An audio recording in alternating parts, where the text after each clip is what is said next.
Hi friends, कैसे हैं आप सब। टी टाइम ब्लॉग विथ नीलम में आप सबका स्वागत है। फ्रेंड्स, मैं आज आप सबके साथ एक बहुत ही फेमस प्लेस और वहाँ तक के सफ़र का अनुभव शेयर करने वाली हूँ कि यदि आपकी भी इच्छा हो जाने की तो जाने से पहले क्या क्या तैयारियाँ रखें और क्या क्या सावधानियाँ बरतें। तो चलिए मैं अपने सफ़र की शुरुआत करती हूँ। तो फ्रेंड्स, हम लोग लास्ट पिछले मंथ बागेश्वर धाम बालाजी गए थे, जो मध्य प्रदेश के छतरपुर जिले के ग्राम गढ़ा में स्थित है। इस धाम के पीठाधीश्वर पूज्य धीरेन्द्र कृष्ण शास्त्री जी महाराज, जो एक तपस्वी दिव्य गुरु हैं, जिनके ऊपर बालाजी की कृपा है। यह उनके द्वारा ही दिया हुआ बयान है, जिनमें काफ़ी लाखों लोग विश्वास करते हैं और ऐसे बहुत सारे लोग हैं जो विश्वास नहीं करते हैं। तो ये तो अपनी अपनी आस्था का विषय है। किसी के प्रति अगर आपकी आस्था है तो हमें उस पर विश्वास होता है, अगर आस्था नहीं है तो नहीं होता है। तो खैर मुद्दा ये नहीं है, मुद्दा ये है कि वहाँ तक का सफ़र हमने कैसे तय किया है। तो फ्रेंड्स, मैं रहती हूँ लखनऊ में, तो लखनऊ से छतरपुर कैसे जाएंगे, बागेश्वर धाम कैसे जाएंगे, हम ये बताएंगे। तो फ्रेंड्स, सबसे पहले मैं और मेरे हस्बैंड चारबाग लखनऊ स्टेशन पहुँच जाते हैं। हम लोग स्टेशन लगभग मॉर्निंग के 11 बजे, 11:30 बजे तक पहुँचते हैं। लखनऊ से कानपुर के लिए लोकल बहुत सारी ट्रेनें चलती रहती हैं, लेकिन कम से कम 2 घंटे का समय लगता है। अच्छा, कानपुर से या लखनऊ से डायरेक्ट बागेश्वर धाम यानी कि छतरपुर जाने के लिए कोई डायरेक्ट ट्रेन नहीं है। तो हम लोग सबसे पहले लखनऊ से कानपुर और कानपुर से खजुराहो की ट्रेन पकड़ेंगे, जिसका टाइमिंग, खजुराहो की ट्रेन का टाइमिंग है लगभग 4 बजे की। तो कानपुर आपको हर हाल में कम से कम 3 साढ़े 3 बजे तक पहुंच जाना है। तो फ्रेंड्स, लखनऊ से कानपुर और कानपुर से खजुराहो। हाय गाइस, हम यहाँ आ गए हैं, खजुराहो पहुँच गए हैं। आज ट्रेन करीब 2.5 घंटा लेट थी। मैं और मेरी वाइफ जस्ट अभी सो के उठे हुए हैं। ये करीब 1 बज रहा है रात के, जहाँ पर हम और हमारे एक और मित्र मिल गए यहीं ट्रेन पे ही, उनके साथ खजुराहो आए हुए हैं। तो हम लोगों को रात को 1 डेढ़ बज गया था, तो हम लोगों को वहाँ वेटिंग रूम में रुकना पड़ा था खजुराहो स्टेशन पे। फिर सुबह के 5 बजे हम लोगों ने खजुराहो स्टेशन के ठीक बाहर बहुत सारी ऑटो लगी रहती है, ऑटो वहाँ से करके ऑटो किया। सुबह बागेश्वर धाम पहुँच चुके हैं यहाँ पर।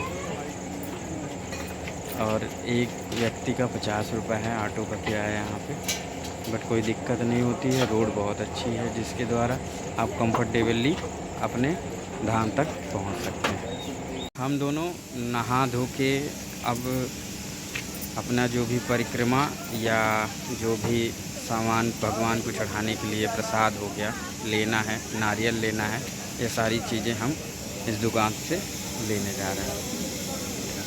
ये वो गली है जिससे हम लोग बागेश्वर धाम जाएंगे। नारियल बांधने की जो प्रथा है, कहते हैं कि आपके मन में जो भी इच्छाएं हैं उनको बोलते हुए आप वहाँ नारियल बांध दें। लेकिन नारियल वहाँ कई तरह की मिल रही थी। एक कुछ लाल कपड़े में थे, कुछ पीले कपड़े में थे, कुछ सफ़ेद कपड़े में थे और कुछ काले कपड़े में थे। हमारी ज़रूरतों के अकॉर्डिंग कि कौन सा नारियल हमारे लिए सही होगा बांधना, वहाँ के दुकानदार ही बता देते हैं। नारियल और प्रसाद लेने के बाद आपको मंदिर की कम से कम 21 बार परिक्रमा लगानी है। फ्रेंड्स, मेरा चेहरा इसलिए उतरा हुआ है क्योंकि ठीक से नहाना धोना नहीं हो पाया था। हम लोग जिस जगह पे नहाने के लिए गए थे वो सही जगह नहीं था, मतलब थोड़ा बहुत गंदा था। तो आप जब भी जाएंगे, आप 2-3 जगह पे चेक कर लें कि मतलब नहाने की अच्छी व्यवस्था है कि नहीं है। आप वहीं जाया करिए, बहुत ज़्यादा पैसा नहीं लगता है, 20 रुपये 30 रुपये ऐसे ही है चार्ज वहाँ के। तो फ्रेंड्स, अब प्रसाद लेने के बाद से हम परिक्रमा बहुत ज़्यादा नहीं कर पाए थे, मतलब 21 बार नहीं कर पाए थे। जैसा कि बोला जाता है कि कम से कम 21 बार परिक्रमा लगाइए, तो मुझसे तो 21 बार नहीं हो पाया था क्योंकि मैं काफ़ी थक भी गई थी। एक तो बरसात का मौसम भी था, थोड़ा-सा प्रॉब्लम हो गई थी, तो मैं 21 बार नहीं लगा पाई थी। आई थिंक मुझे याद आ रहा है कि मैं शायद 5 या 7 बार ही लगाई थी। आपको जितना सपड़ जाए आपसे उतना कर लीजिए, जितनी आपकी कैपेसिटी है। एक विशेष बात कि वहाँ लहसुन प्याज के बिना ही सब कुछ खाने को मिलता है। और वहाँ बालाजी के दर्शन करने के बाद से जब तक आपकी मन्नतें पूरी नहीं हो जाती हैं, आप कोशिश करिए कि आप बिना लहसुन प्याज वाली ही सब्जी या कोई भी चीज़ खाएं। हाँ, यदि अगर आपका कोई ऐसा बिजनेस है या फिर आप ऐसे जगह पे रहते हैं जैसे हॉस्टल वगैरह है, तो वहाँ तो आपसे नहीं हो पाएगा। बट अगर आपसे जितना हो सकता है आप कोशिश यही करें। तो फ्रेंड्स, 10 बजे तक हम लोग फ्री हो जाते हैं पूजा वगैरह करके। धाम पे ही हम लोग चाय नाश्ता कर लेते हैं और फिर वापस से वहीं ऑटो करते हैं और ऑटो से फिर खजुराहो हम लोग स्टेशन आ जाते हैं। अब प्रॉब्लम ये आती है कि कानपुर या लखनऊ आने के लिए हमें तुरंत कोई ट्रेन नहीं है। 10, 11, 12, 1 बजे तक कोई ट्रेन नहीं है। सीधे ट्रेन है वही खजुराहो वाली, भोर की 4 बजे। और स्टेशन पे आपको थोड़ी खाने-पीने की भी दिक्कतें होंगी, क्योंकि वहाँ बहुत बिना लहसुन प्याज के तो सब कुछ मिल जाता है वहाँ पे। पूरे स्टेशन पे बिना लहसुन प्याज के खाना मिलता है। लेकिन समस्या ये है कि बहुत साफ-सफाई नहीं थी वहाँ। मुझे तो बहुत गंदगी महसूस हुआ था स्टेशन पे।